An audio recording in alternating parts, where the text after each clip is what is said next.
আসসালামু আলাইকুম গাইস। তো কেমন আছেন সবাই? আশা করি সবাই ভালো আছেন। তো গাইস ফাইনালি আঙ্গো উরাক শখের ধান একবারে সব কাইডা মেডা বয়ে দিয়েছে ওর আগে। আর এই সিজনটা হলো বর্তমান পানির সিজন। এই সিজনের মধ্যে আঙ্গনো ধরুন ফুল পানি থাকে, এই কাছারের উপর দিয়ে পানি থাকে, পাগারের তলায় জায়গা, কিন্তু যাওয়ারও পানি অনায় আল্লাহ দিলে এবারও পানি নাই কোনো। সেই হিসাবে এবারে এই যে আলি ফালা নিকে আবার তৈরি করতেছে যে গোসাগার মু আলমার চিন্তা অলরেডি আলি ফালা পান্নার মধ্যে ওই জন্য একখানে আলি ফালাইছে সেদিনকে। পানি হবো বললে কে কিছু করছাল না, আলি ডালি ফালাইছাল না, কিন্তু পানি হওয়ার টাইম ঠিক মোটামুটি গেল গা। সেই হিসাবে আবার ব্যাকে কইতেছে তাহলে আলি ফালাই দেই গোসাগার মা আবার।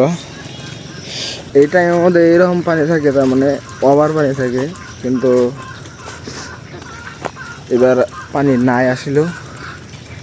পানি হইলে বা আগের থেকে অল্প ঠিক হইলেও দিশা পাওয়া যায়। তারপরেও আল্লাহ দিলে তো টাইম লাগে না,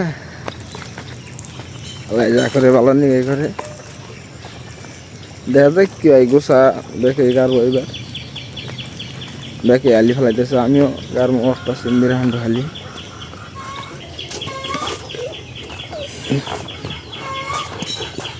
এই যে গাছের তলায় আম পড়ে রয়েছে,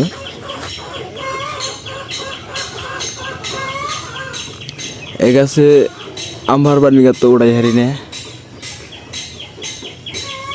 তার কারণ হলো যে এটা যেটি পড়বো হেডি খানা গো, তার বেশি খাই আম না।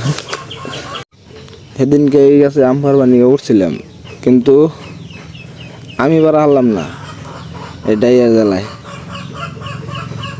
তো গেলাম এবার আর পায়রা খাম না, যেটি পড়বো হেডি খামো, এইটাই আর জ্বালাই। তো আর আম গাছে ওকে উঠা দেয় না, কোঠা দেয় অনুকূল ফাজা না এমবেরা সাইডের আম যেটি আছে পরে করলাম যদি পরে কো হেড না খামো খুঁড়া খুঁড়া। এই যে পড়ছে তিনটা, আড়াই দিন তখন পড়ছে নি আম, ভালোই কিছু আছে গাছে।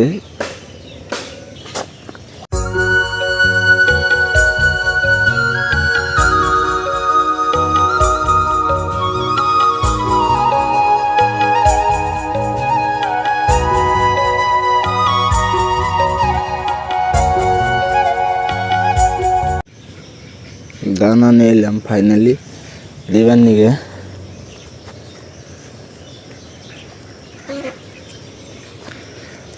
ও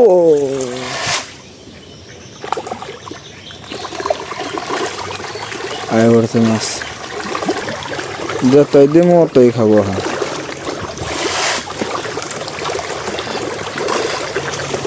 আসে যে এইরকম খাই না দানা দিয়ে তেল দিকে যদি যাইগে তাহলে ওরাই খাবো মাছ এনে খেদাই দিয়ে। কয় কেজি ভালো, কয় কেজি ভালাবা আঙ্গনিকা ফালায় অনু অনু কেরতা আঙ্গনিকা ফালায় কোনটো লাই টানের টু লাই জায়গায় ঘর মা দাবি গে। তো গাইস বাইদা আজকের ভিডিওটা কিন্তু এই পর্যন্তই। ভালো লাগলে অবশ্যই একটা লাইক করবেন, আমার চ্যানেল যদি নতুন সাবস্ক্রাইব করবেন। বাই।